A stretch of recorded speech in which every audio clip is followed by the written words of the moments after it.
Greetings! My name is Nstp Cuevas, and today I'm going to explain about my reflection on Dr. Lagmay Common Module Topic 6A. And I will also discuss about Community Hazard and Vulnerability Assessment of my barangay, Alapan 1B, Ims, Cavite.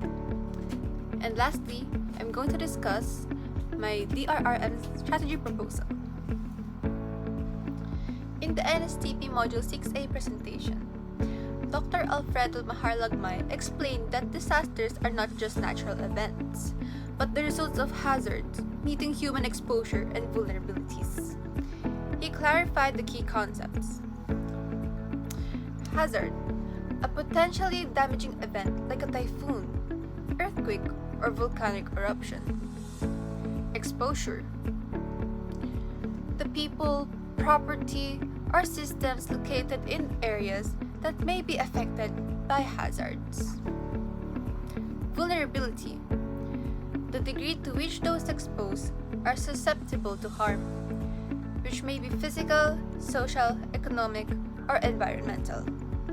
Together, these factors determine the risk of disaster. Dr. Lagmay also discussed the 4 pillars of DRRM. First is prevention and mitigation. It measures the reduce or eliminate risk before they turn into disasters.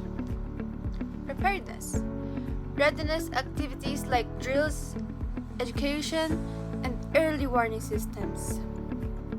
Response, immediate actions taken during and right after a disaster.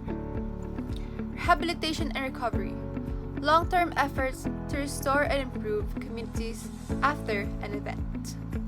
He emphasized that prevention and mitigation are the most important because proactive steps can save more lives and reduce damage compared to only responding after the disaster that has already happened. Community hazard and vulnerability assessment in my barangay, Alapan 1B, Imus, Cavite. These are the identified hazards and my experience for living here. Flooding. It is common in low-lying areas during typhoons and heavy rainfall. Earthquake. Cavite is near the West Valley Fault System, which could produce strong ground shaking. Volcanic ashfall. Ashfall from Taal volcano can reach Cavite, affecting air quality, roofs, and agriculture. For vulnerability assessment, for flooding, it's physical. Poor drainage and houses located near creeks or low-lying areas. For social, elderly children and persons with disabilities may struggle to evacuate. Economic, daily wage earners and small businesses easily lose income when floods disrupt activities. Environmental, clogged canals and improper waste disposal worsen flooding. For earthquake, on physical, older houses and structures not built to withstand seismic shaking. For social, limited awareness and lack of earthquake drills. For economic, small businesses and workplace could collapse or suffer damages. For environmental, dense housing leaves little space for safe evacuation. On ashfall, physical, light roofing materials may collapse under heavy ash. Social, residents may lack access to mask and protective gear. For economic, added healthcare costs and disrupted work-school activities.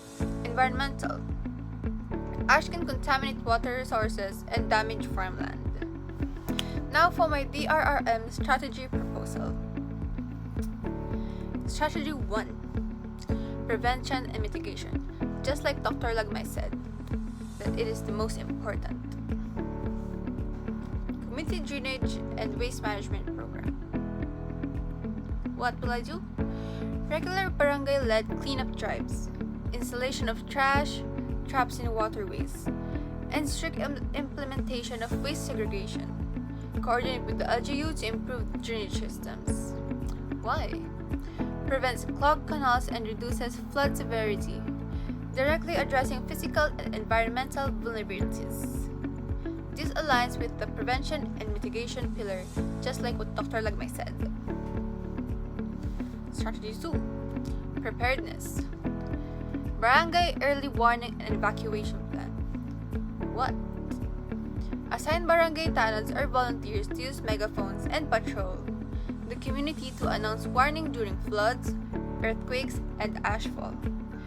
Post hazard maps and evacuation routes in public spaces such as sari-sari stores, schools, barangay hall,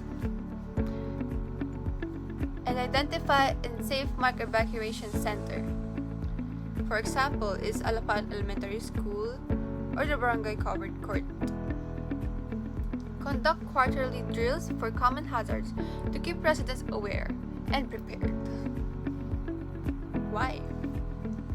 Not all households have access to smartphones or the internet. Using megaphones and patrol announcements ensures that warnings reach everyone, including vulnerable groups. This addresses social vulnerability and aligns with the preparedness pillar. In conclusion, the insights from Dr. Lagmay's lecture highlights that disasters are not purely natural, but are shaped by human vulnerabilities and exposure to hazards. For Barangay Alapan 1B, the main threats are flooding, earthquake, and volcanic ashfall. Addressing this requires both proactive measures and preparedness initiatives. By improving drainage and waste management, the barangay can reduce the risk of flooding. By implementing a community-based early warning and evacuation plan, residents will be more ready to act during emergencies. These strategies not only strengthen disaster resiliency, but also foster a culture of safety and cooperation within the community. And that's all. Thank you for watching.